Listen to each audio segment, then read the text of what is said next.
A Soso Produções convida você a se tornar um patrocinador. Semeie no nosso ministério. Com a sua oferta poderemos produzir muito mais vídeos. Este é um ministério independente e, por isso, precisa da sua participação. Inscreva-se no canal e compartilhe os vídeos. Seja um multiplicador desta visão.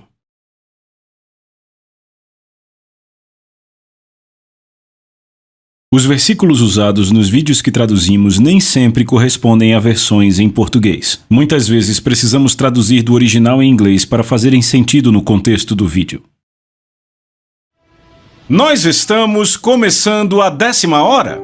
Estamos rapidamente nos aproximando da conclusão. Você pode dizer amém? Nós tivemos um tempo realmente maravilhoso nas últimas 2 horas. Nós estávamos falando sobre construir uma casa sob medida para Deus. Deixa eu te falar algo importante. Nunca é tarde demais para você entrar na vontade de Deus. Às vezes algumas pessoas me dizem: rapaz, eu estraguei tudo, eu fiz isso e aquilo na vida. Quer saber? Ele conhece o fim desde o começo. Sabia que você cometeria o erro, sabia até que você pecaria, mas ele disse: sabe, eu o vi se arrepender desde o começo e eu tenho este plano para ele. Então nunca é tarde demais para entrar na vontade de Deus. Nunca esqueça disso. Você pode dizer amém? Lembre do que Deus disse: os que eu usarei para construir a minha casa serão os humildes, os de espírito contrito, que tremem diante da minha palavra. Contrito significa rápido em se arrepender e também quebrantado, amém? Repita: rápido para se arrepender. Eu agradeço a Deus pelo arrependimento. Tirando Jesus, é a palavra mais bonita do Novo Testamento. E para ser honesto, muita gente não entende o que é arrependimento. Elas olham pela perspectiva do Velho Testamento.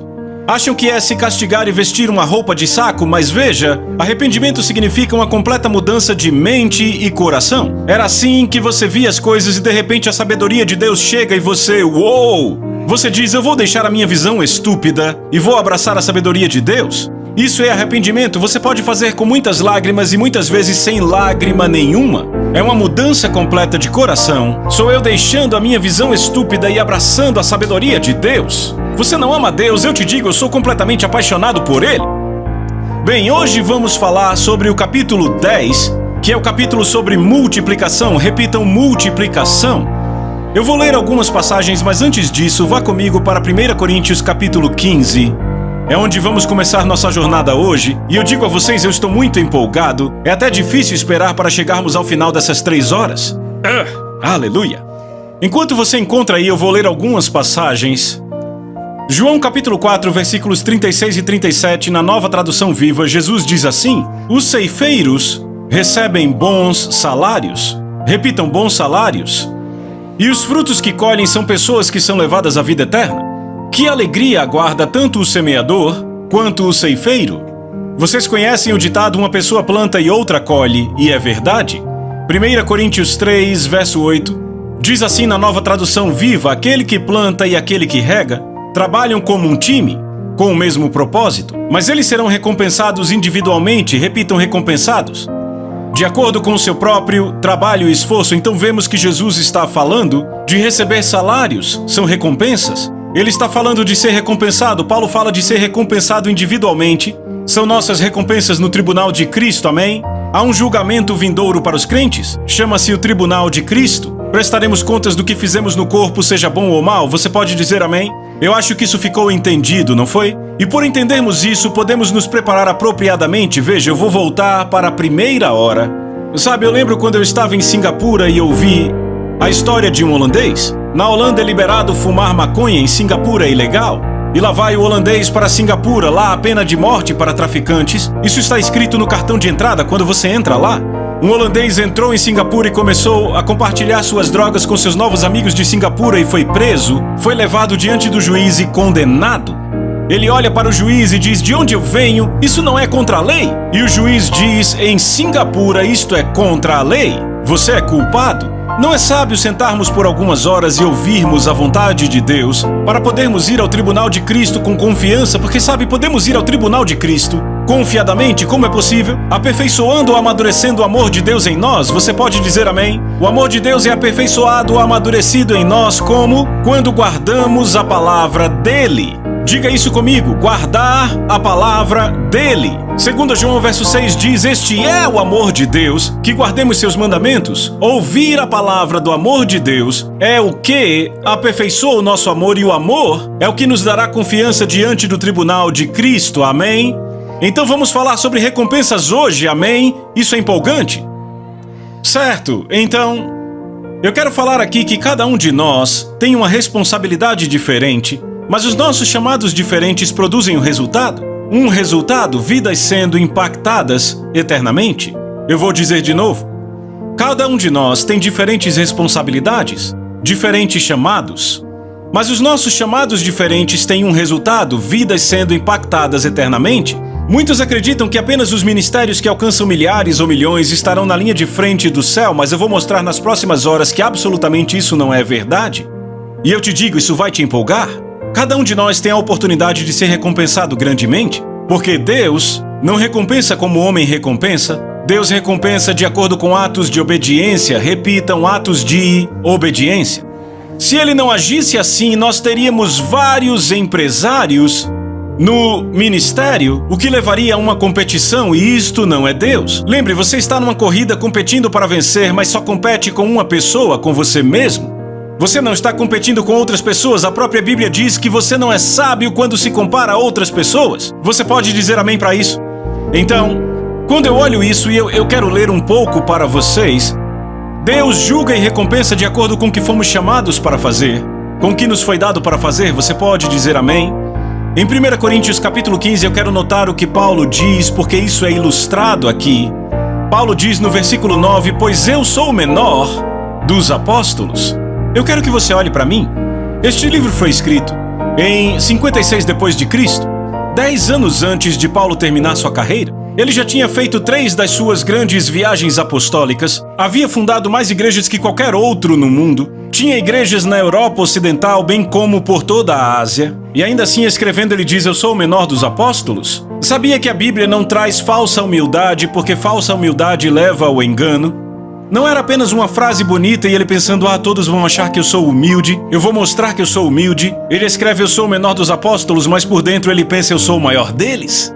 Ele não está fazendo isso, não se faz isso ao escrever a Bíblia. Se esta não fosse realmente a forma como Paulo via a si mesmo, Deus nunca teria permitido que ele escrevesse isso. Não é verdade? Certo? Então ele realmente se via como o menor de todos os pregadores e ainda assim tinha mais fruto que todos os outros. Como ele poderia escrever isso? Próximo verso. Mas pela graça de Deus, verso 10, eu sou o que eu sou. Você viu isso? Mas pela graça de Deus eu sou o que sou, e a sua graça para comigo não foi em vão, mas eu trabalhei muito mais do que todos eles. Ou seja, eu tive mais trabalho que todos eles. Mas veja o que ele diz, todavia não eu, mas a graça de Deus comigo. Ele parece dizer da boca para fora, mas não, ele diz, eu tive mais trabalho do que todos eles, sim. Mas eu sei que isso foi a graça de Deus em mim. Paulo conseguia se separar da graça e da habilidade de Deus colocada em sua vida. Paulo percebeu que não poderia fazer nada de valor eterno que Deus não lhe desse habilidade para fazer. Isso lhe permitia ser humilde. Repita, humilde. Sabe, falando pela minha própria experiência, eu lembro em 1992, o Espírito de Deus veio até mim e disse, John, eu quero que você escreva. Eu lembro que quando Deus falou comigo sobre isso, eu disse, o quê? Escrever? Eu odeio inglês. Mas então, depois de melhorar bastante na escrita, agora os livros estão em 35 idiomas e vendem milhões por todo o mundo. Muitas vezes as pessoas chegam e dizem, sabe John, dizem, sua habilidade em inglês na escola provavelmente era muito boa porque seus livros são tão bons de verdade. E eu começo a rir, porque eu penso, eu sei quais eram as minhas notas em inglês. Eram vergonhosas, ok? Havia a média um pouco abaixo da média, e eu estava bem abaixo da média. Eu era bem ruim. Por isso eu fui para a universidade em exatas e me tornei engenheiro, não precisaria estudar inglês. Então as pessoas me dizem isso e eu rio. Eu digo, se você soubesse. Eu levava 2 horas para escrever uma folha de papel, passava meia hora para escrever uma sentença e jogava fora. Escrevia outra sentença, jogava fora, sabe como é? E você fica com raiva da sua professora de inglês, mas a culpa não é dela. Mas então eu meio que ria e pensava, se você soubesse. Se você soubesse.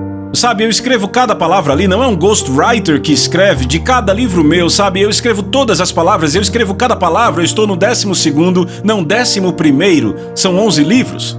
E sabe, eu sento ali às vezes num quarto de hotel, eu começo a digitar, de repente eu pulo e faço: rapaz, isso é bom demais! E aí você diz: mas como você pode ser tão arrogante? Você tem que entender, ninguém sabe mais que esse cara aqui, quem escreveu os livros. Eu apenas fui o primeiro cara a lê-los. Então eu consegui me separar da graça, você entende isto? Eu entendo a graça de Deus. Ela me habilita a fazer o que eu fui chamado para fazer. Paulo disse: ai de mim se eu não pregar o evangelho. Ele disse: se eu pregá-lo, sabe, se eu faço de livre vontade. Ele diz: eu tenho recompensa, mas se não, eu tenho a responsabilidade de despenseiro e a graça é melhor fazer. Agora, eu lembro que eu estava numa entrevista uma vez, e era uma entrevista em rede nacional sobre os livros, e eu me lembro que o entrevistador deveria falar da mensagem dos livros, mas por alguma razão ele começou a pôr o foco mais em mim, e eu comecei a ficar muito desconfortável. Eu olhei para dentro de mim e disse: Espírito Santo, o que é que eu faço? E o Espírito Santo me deu Eclesiastes 3,15 que eu li para vocês na hora passada. Quando eu tive esse entendimento, eu olhei para aquela entrevista e disse: sabe, eu sei que a Bíblia diz que o que quer que Deus faça é para sempre, nada pode ser adicionado ou tirado disto. Deus o faz para que os homens o temam. Aquilo que é já foi, o que há de ser também já foi, mas do que está no passado os homens prestarão conta. Eu olhei para o entrevistador e disse: sabe por que estou aqui no programa? É porque os livros venderam muito bem, milhões de livros foram vendidos. Eu disse: mas quer saber, há milhares, centenas de milhares de pastores aí fora que pregam para 1.000, 3.000, 5.000 pessoas em áreas rurais de todo o país. Eles são perfeitamente obedientes à vontade de Deus, fazem o que Deus quer que façam. E você nunca entrevistaria um desses caras? Eu só estou aqui porque Deus me deu um chamado único e eu estou cumprindo, mas tem todos estes aí. E eu disse: sabe o que mais? Eu disse: muitos desses caras estarão na linha de frente no céu, sabe? Muitos deles na linha de frente, porque foram obedientes ao chamado de Deus. Eu disse: quando eu olho para o meu chamado, Deus disse que eu não posso adicionar nada a ele, tudo que eu posso fazer é estragar algo se eu quiser. Eu disse: isso me traz temor? Você percebe que Deus tem um chamado para a sua vida e o máximo que você pode fazer é estragar tudo? Quando você de fato percebe isto, isso te libera totalmente do orgulho. Porque de repente percebe: eu não posso melhorar o que ele me chamou para fazer, só posso estragar. Esta revelação me libertou naquele dia. Eu percebi que se tratava apenas dele, não de mim. Eu só precisava ser um servo obediente. E sabe, ser ousado na obediência, mas ser um servo obediente? Amém? Você diz amém? Sabem, a igreja de Deus, nós somos o exército de Deus na terra, sabia disso? Certo? Todos temos posições de hierarquia e todos temos dons para realizar a nossa missão. Eu lembro muitos anos atrás, eu fui acordado pela minha esposa às 4 da manhã, eu estava dormindo muito pesado, ela entrou no quarto gritando: John, John, acorde! Eu olhei para o relógio, 4 da manhã, eu disse: o que houve? Ela disse: John, eu tive uma visão, eu estava na sala orando, Deus abriu os meus olhos e eu vi um exército enorme, glorioso e impressionante. E ela disse: esse exército andava em perfeita ordem de hierarquia. Ela disse: cada um dos soldados neste exército sabia o seu lugar e não buscava o lugar do outro. Ela disse: eu vi lacunas no exército e eu nos vi, você e eu, indo para lacunas, para o local exato onde deveríamos estar. Ela disse: John, todos no exército olhavam para cima 45 graus e andavam sem olhar para os lados, como por exemplo quando você vai cruzar um prédio e olha para o lado para não bater. Ela disse: olhavam para cima e viravam bem assim. Ela disse: os olhos de cada um estavam em Jesus. E eu fiquei tão empolgado quando ela compartilhou isso comigo. Mas o comentário que realmente me chamou a atenção foi que ninguém cobiçava o lugar do outro. Estão acompanhando? Então deixa eu dizer isso. Provérbios 24, verso 3, como já lemos antes, diz: pela sabedoria, uma casa é construída. Diga: pela sabedoria, uma casa é construída. Mas eu quero que você lembre do que falamos: casa, uma casa feita sob medida para Deus. Pela sabedoria, uma casa é construída, certo? Mas a Bíblia nos diz que há duas sabedorias. Estão comigo? Então podemos estar construímos a todo momento. Mas a pergunta é: com que sabedoria construímos? Vá comigo para Tiago 3 e eu vou te mostrar. Tiago 3.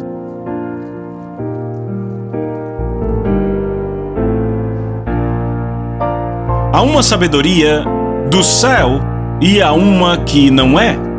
E em Tiago, capítulo 3, lemos a partir do versículo 13: Quem entre vós é sábio e inteligente, mostre pela boa conduta que suas obras são feitas em mansidão de sabedoria. Mas se você tem inveja amargurada e egoísmo, e a Nova Versão Internacional diz ambição egoísta, eu gosto muito mais dessa versão. Então vamos ler de novo assim? Mas se você tem inveja amargurada, repitam inveja. E ambição egoísta, repitam ambição egoísta. Nos seus corações não vos glorieis, nem mintais contra a verdade. Esta sabedoria não desce lá de cima, mas é terrena, sensual e demoníaca. Pois onde inveja e ambição egoísta existem, há confusão e todas as coisas ruins. Isso não é impressionante? Então não importa o que fazemos, o quão bom pareça, se está cheio de inveja ou ambição egoísta, estamos construindo com motivos carnais, sensuais ou demoníacos. Precisamos então pensar por um momento. Não importa o quão bom pareça, se você está cheio de inveja ou ambição egoísta, se estiver sendo motivado por sabedoria sensual, demoníaca ou terrena. Então eu acho que é importante falarmos um pouco de inveja e de ambição egoísta, certo? Falemos então da inveja. W. E. Vines descreve inveja assim: a sensação de desprazer produzida por testemunhar ou ouvir sobre a vantagem ou prosperidade de outros. Posso dizer de novo? A inveja é o sentimento de desprazer produzido por testemunhar ou ouvir sobre a vantagem ou prosperidade de outros. Então pergunte a si mesmo, quando alguém prospera ao seu lado, você se alegra? Ou pergunta, por que não foi comigo? Isso diz respeito à sabedoria? Dicionário diz que é a dolorosa e ressentida percepção de uma vantagem desfrutada por outro, junto com o desejo de possuir a mesma vantagem. Se virmos o chamado de Deus, pelos olhos humanos, a inveja é inevitável, você entende isto? Por isso você deve usar os óculos do reino. Muitos pregadores tinham inveja do chamado de Paulo porque Paulo tinha grande graça. Certo, Deus deu a ele essa graça e por isso ele podia fazer muito mais do que qualquer outro, mas pela graça de Deus, e muitos não entendiam isto e invejavam o sucesso de Paulo. Paulo escreve sobre isso e fala em Filipenses 1, de 15 a 17 na NVI. Ele diz, é verdade que alguns pregam Cristo por inveja e por rivalidade, mas outros de boa vontade, estes o fazem por amor, sabendo que aqui me encontro para a defesa do Evangelho. Aqueles pregam Cristo por ambição egoísta. Então vemos que os pregadores invejavam o sucesso de Paulo, não entendiam que cada um de nós é chamado de forma diferente? Recebemos graças diferentes para tocarmos diferentes chamados? Então, se você começa a se comparar com outro no corpo de Cristo, você começa a ter inveja. Lembre qual é a única pessoa com quem você compete. Todos falem. Digam de novo. Aqueles ministros não estavam contentes com o chamado de Paulo, invejavam o seu sucesso e ainda sentiam ambição egoísta. Então, o que é ambição egoísta? Vamos falar primeiro da ambição. A ambição é um desejo ardente e forte de realizar algo. Então, ambição egoísta é você tem um desejo ardente de realizar algo para o seu interesse. Estão acompanhando? A sabedoria de Deus, por outro lado, alimenta a paixão pelo reino, não a ambição egoísta. Você pode dizer amém? Veja o verso 17. Mas a sabedoria que vem do alto primeiro é pura, repitam, pura.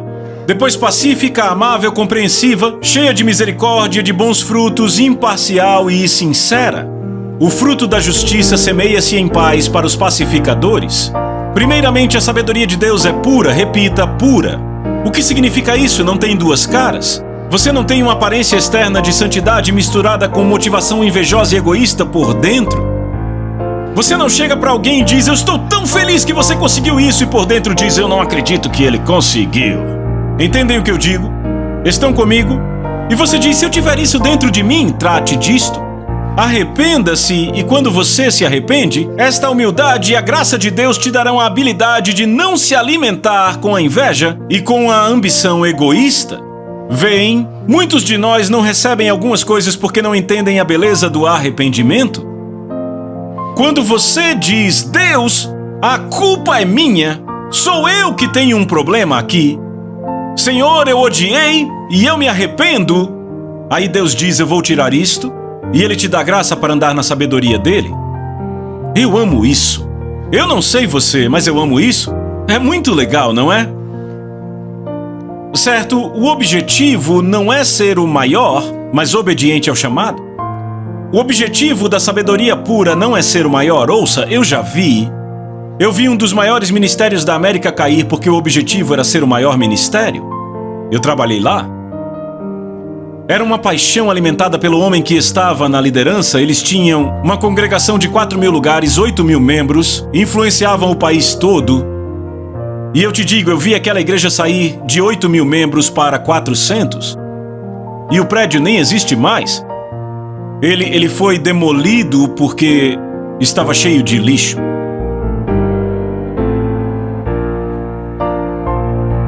Mas o desejo era ser o maior e o melhor. Você está aqui. Eu vi aquela pessoa literalmente destruída. Sabe, nos últimos dias, o exército de Deus será um exército sem rosto. Ou seja, ninguém cobiçará a posição do outro, amém? O seu alvo não é ser a maior, mas obediente ao chamado. Ela se alegra com o avanço do reino, quer ocorra através de nós ou de outros. A sabedoria de Deus está comigo. Toda a alegria dela é porque o reino está sendo edificado. Eu lembro João Batista, ele dizia, eu devo diminuir para que ele cresça. Ele sempre se alegrava quando Jesus crescia.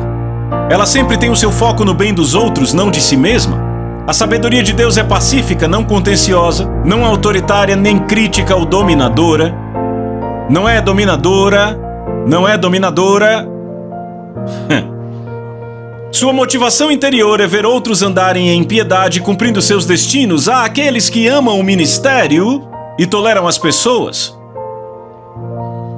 E há aqueles que amam as pessoas e veem o ministério como um veículo para servi-las. Posso dizer de novo? Há aqueles que amam o ministério e toleram as pessoas, mas há aqueles que amam as pessoas e veem o ministério como um veículo para servi-las. A sabedoria de Deus vê o ministério como um veículo para servir as pessoas. Os que amam o ministério e toleram as pessoas não operam na sabedoria de Deus. Estão comigo? Diz que ela é indulgente, veja aí o versículo. Mas a sabedoria lá do alto é primeiramente pura, depois pacífica e indulgente. A versão NVI diz, compreensível, gosto disso. A sabedoria divina se contenta com o seu chamado e desta forma está disposta e sempre feliz em se submeter a autoridades, pois autoridades são delegadas por Deus. Estão comigo? Mas ao olharmos para o quadro geral, sabe, as pessoas que se submetem à autoridade de Deus porque andam em sabedoria divina são as mais recompensadas. Muitas vezes eu lamento por pastores auxiliares que dividem a igreja e levam pessoas consigo. Esposas que não se submetem aos maridos, empregados que não se submetem aos chefes. O que ocorrerá quando estiverem diante do tribunal? Será algo impressionante. Então, é agora que fica empolgante, eu vinha esperando por isso. Nos evangelhos, encontramos duas parábolas semelhantes. Estão comigo? No entanto, cada uma ilustra, e antes de eu continuar, essas duas parábolas semelhantes nos evangelhos são sempre vistas como a mesma parábola, mas não são. Por anos, eu tratei estas duas parábolas como a mesma. E ao escrever esse livro, o Espírito Santo abriu os meus olhos, não são a mesma. Certo? A primeira da qual eu quero falar é a parábola dos talentos, repitam, talentos. Esta parábola enfatiza que nem todos os crentes recebem os mesmos níveis de chamados e dons. Vá comigo para Mateus 25, você achou? Diga amém. Versículo 14. Jesus disse, pois o reino de Deus será como um homem que, ausentando-se do país, chamou os seus servos e lhe confiou os seus bens. A um deu 5 talentos, a outro deu 2, e a outro ele deu 1, a cada um segundo sua própria capacidade, e então partiu em viagem. Temos muita coisa para ver aqui, certo? Primeiro, um talento é uma medida financeira, mas é uma parábola. O que Deus está comunicando aqui, na verdade, é que não é sobre dinheiro, porque lembrem, é uma parábola. Ele quer dizer que a cada homem foram dados níveis diferentes de chamados e diferentes níveis de dons. Estão comigo? Há ministros que Deus coloca em um nível de chamado e dom que alcançará literalmente nações e multidões. Há outros ministros que Deus coloca em chamados e dons que alcançarão milhares numa cidade. E há outros ministros a quem Deus dá níveis de chamados e dons que ministram a centenas em áreas rurais. Estão comigo? Níveis diferentes. E note, Deus dá a cada homem segundo a sua própria capacidade. Agora deixa eu te perguntar, quem te deu a sua habilidade? Em outras palavras, não ache que porque você recebeu uma grande quantidade de talentos, você é alguém especial, porque não há nada que você tem que não tenha sido dado a você. Nada. Eu vou dizer assim, não há nada eternamente bom que não tenha sido dado a você. Tudo que é eternamente bom foi dado a você, amém? É um bom lugar para gritar amém. Porque 1 Coríntios 4:7 diz claramente, pois quem é que te faz sobressair? E que tens tu que não tenhas recebido? Eu amo esse versículo. Você não? A palavra de Deus é deliciosa, não é? Agora veja isso. Há escritores em quem Deus pôs o nível de unção para alcançar milhões no mundo. Há outros escritores que alcançam dezenas de milhares em sua nação. Há outros escritores que alcançam centenas em sua comunidade. Diferentes níveis de dons e talentos. Há administradores de igrejas que eu já vi que têm o talento para administrar mega igrejas, com 20 mil pessoas, 15 mil pessoas, e há outros administradores que são chamados para trabalhar com líderes, que têm o talento de conseguir lidar com ministérios medianos, e há administradores chamados para ajudar a administrar pequenos ministérios. Todos esses talentos foram dados por Deus, não é? Você diz amém para isso? Agora, a primeira coisa importante que temos que entender é que a todos os servos foi dado algo. Nenhum servo ficou sem receber um talento. Cada um tem o seu chamado, cada um tem talentos que acompanham esse chamado. Você diz amém para isso? Segundo, os níveis foram dados de acordo com a sua capacidade, eu já disse isso, certo? Então vamos olhar para essa parábola e ler do versículo 19 ao 23. Depois de muito tempo voltou o Senhor e acertou as contas com os servos. O que recebera 5 talentos trouxe outros 5, e disse: o Senhor me confiou 5 talentos. Veja, eu ganhei mais 5 talentos com eles. O Senhor disse: muito bem, servo bom e fiel. Você foi fiel sobre poucas coisas, eu te farei governar sobre muitas coisas. Entre na alegria do seu Senhor. Isso é o que você quer ouvir? Eu disse: isto é o que você quer ouvir? No tribunal de Cristo, eu disse que isso é o que você quer ouvir no tribunal de Cristo, ok? Agora veja isto.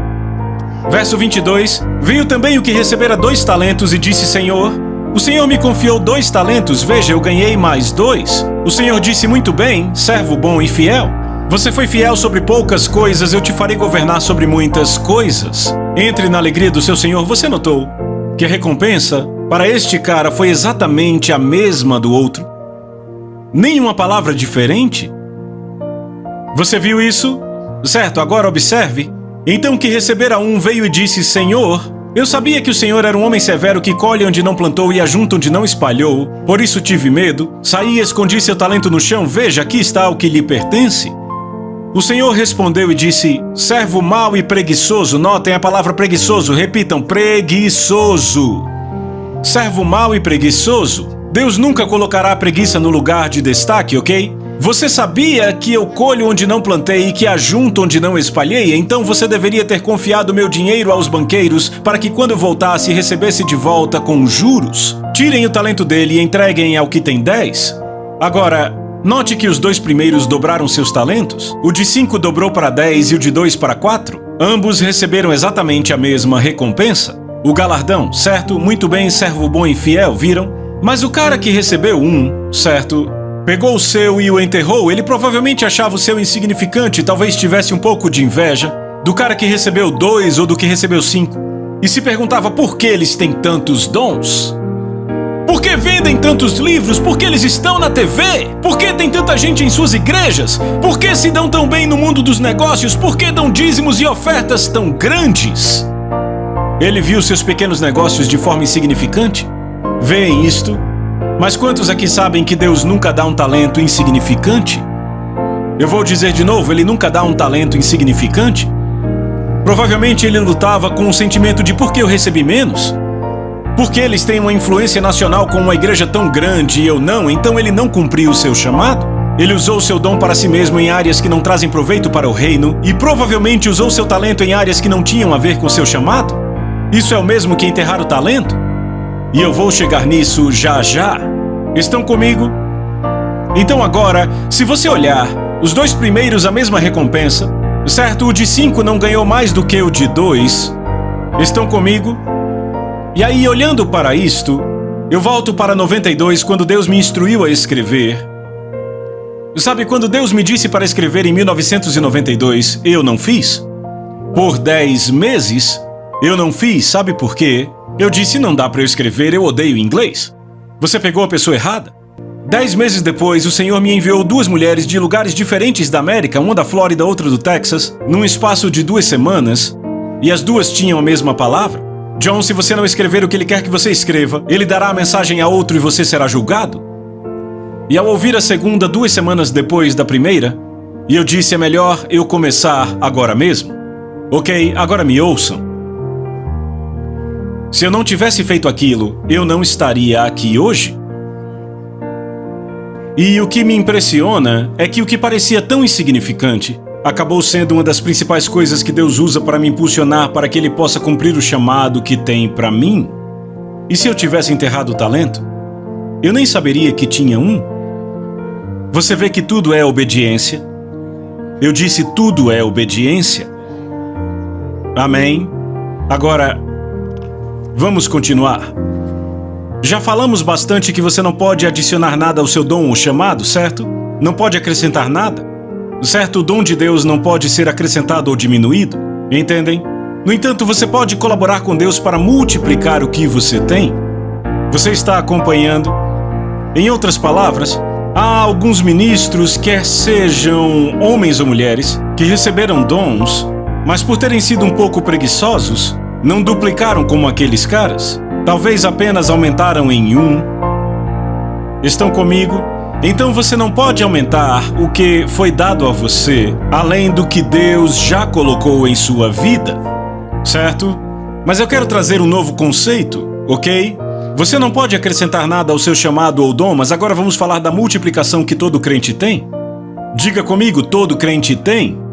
A outra parábola, que é semelhante à dos talentos, mas difere completamente, mostra essa verdade. Isso me impressionou. Vá para o Evangelho de Lucas, capítulo 19. Por anos, na verdade, até alguns meses atrás, eu sempre punha essas 2 parábolas juntas. E o Espírito Santo me mostrou, não são a mesma coisa, e eu vou mostrar para vocês. Evangelho de Lucas, capítulo 19, aqui é que tudo fica bem empolgante. Certo? Você pode dizer amém? Lucas 19, e eu quero começar do versículo 12. Então ele disse, certo homem nobre partiu para uma terra distante com o fim de tomar posse de um reino e voltar. Então ele chamou 10 dos seus servos e lhes confiou 10 minas e disse-lhes, negociai até que eu volte. Mas seus súditos o odiavam e enviaram após ele uma embaixada dizendo, não queremos que este reine sobre nós, não foram os servos, mas os cidadãos. Ok? Quando ele voltou, depois de ter tomado posse do reino, mandou chamar os servos a quem tinha dado dinheiro a fim de saber quanto tinham conseguido ganhar em seus negócios. Então veio o primeiro, repitam primeiro, e disse, Senhor, a sua mina rendeu outras 10. O Senhor lhe disse, muito bem, servo bom, e porque você foi fiel no pouco, terá autoridade sobre 10 cidades. Você está começando a entender, não é? O segundo servo veio e disse, Senhor, a tua mina rendeu 5 minas. Da mesma forma o Senhor disse a ele, também você terá autoridade sobre 5 cidades. Estão acompanhando? Então veio outro servo dizendo, Senhor, aqui está sua mina que eu guardei embrulhada num lenço. Tive medo porque és homem rigoroso, o Senhor retira o que não depositou e colhe o que não semeou. O Senhor disse, servo mau, eu te julgarei usando tuas palavras. E ele tomou e deu ao que tinha 10, agora olhe para mim. Nesta parábola não há 3 servos, um recebendo 5, outro 2 e outro 1. Cada um recebendo de acordo com a sua capacidade, você tem 10 servos. E cada um deles recebeu uma mina. Mas o Senhor escolhe apenas falar com 3 dos 10. Por isso as pessoas põem as duas juntas. Mas cada homem recebeu apenas uma. O que esta mina aqui representa? Ela representa o que cada um dos crentes recebeu quando nasceu de novo, que é a sua fé básica, o amor de Deus derramado em seu coração, a palavra de Deus que lhe foi dada, o depósito do Espírito Santo que todo crente recebeu. Isto é o que foi dado a todo crente. É um nível igual. Todos receberam uma. Mas você vai ver que um cara multiplicou por 10, outro cara multiplicou por 5 e outro cara enterrou. E o cara que multiplicou por 10, o Senhor olhou para ele e disse: terá autoridade sobre 10 cidades, então pode ser que isso tenha a ver com o reino milenar de Cristo. Ao cara que multiplicou por 5, ele disse: você terá autoridade sobre 5 cidades, então são recompensas diferentes. Por quê? Porque cada um deles multiplicou o que recebeu em níveis diferentes. Você está acompanhando? Agora aqui não está falando do seu chamado para pregar para centenas de milhares, ou escrever um livro para centenas de milhares, ou ter um programa para milhões. Está falando do que todos recebemos. E se você notar, os caras que tinham diferentes dons e chamados que dobraram os seus, ambos tiveram a mesma recompensa. No entanto, aqui, onde esses caras multiplicaram o que foi dado a todo crente, houve recompensas diferentes. Sabe o que isso me diz? Me diz que a mãe que trabalha no berçário da igreja pode governar sobre 100 cidades, e que alguém que é missionário pode não estar vivendo a sua vida pessoal como deveria, e talvez não governe nenhuma cidade. Isso me diz que todo crente está num plano exatamente igual no que diz respeito à sua habilidade de multiplicar e receber recompensas por isso. Você não pode olhar para pregadores e dizer: rapaz, olhe para eles pregam para milhares de pessoas, é por isso que... Quanto a isso, estamos no mesmo plano? Isso não é maravilhoso? Eu acho isso muito maravilhoso.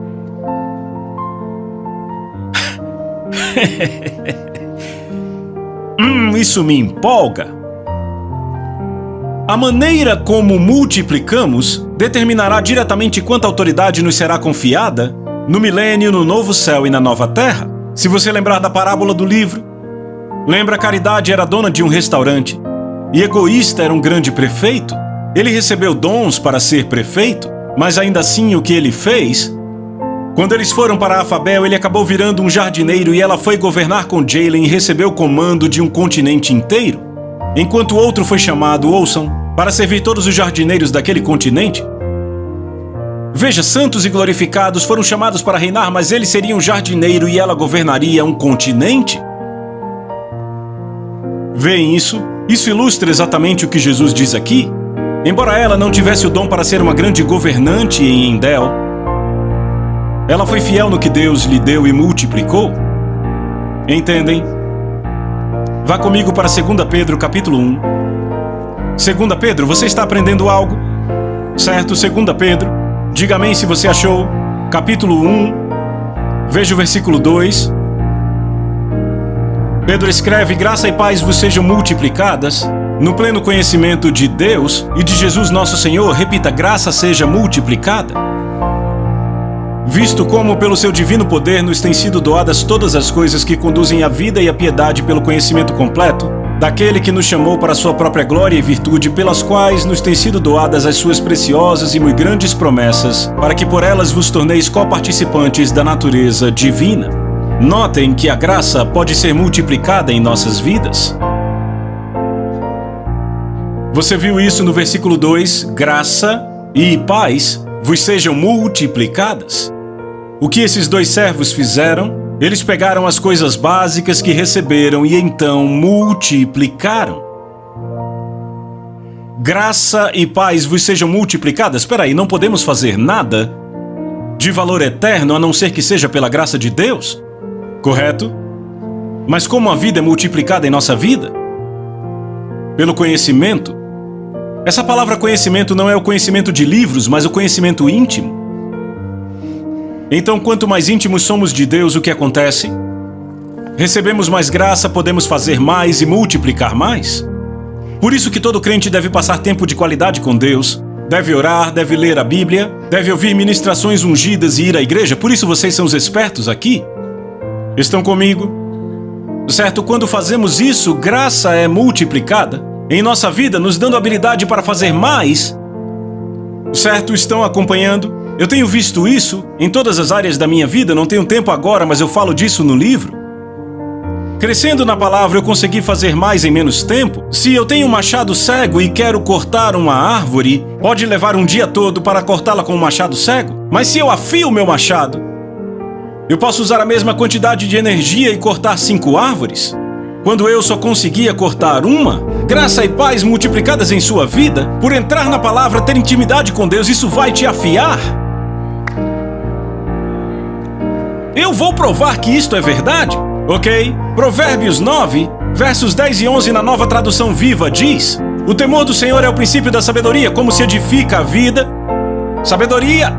Pela sabedoria a casa é edificada. Essa palavra tem que estar guardada no seu espírito, certo? Pela sabedoria a casa é edificada. Agora ouça: o temor do Senhor é o princípio da sabedoria. O conhecimento do santo resulta em entendimento. A sabedoria multiplicará seus dias. Desculpe, eu fico empolgado.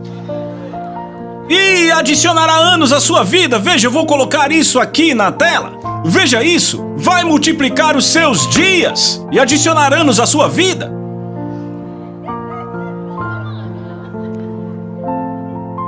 Então você lê multiplicar os dias e pensa, ok, uma vida mais longa. Não! Ele disse que adicionará anos à sua vida. Ele já deu conta dessa parte. Multiplicar os dias significa você faz mais coisas a cada dia. Quando você afia o machado, você derruba 5 árvores ao invés de uma árvore. E eu notei que quanto mais eu conheço a Deus, mais eficientes ficam as orações, mais eficiente fica a meditação na palavra, mais efetivo é o alcance às pessoas, o trabalho no reino. Eu me esforçava muito para ministrar a alguém, mas agora cada vez fica mais fácil, a graça é multiplicada. Então eu posso fazer mais agora. Entende o que eu digo por causa da graça de Deus? Sabedoria faz com que você possa fazer mais em um dia. Desta forma, tudo que você faz é mais eficiente. Eu estou quase sendo arrebatado aqui, você está entendendo?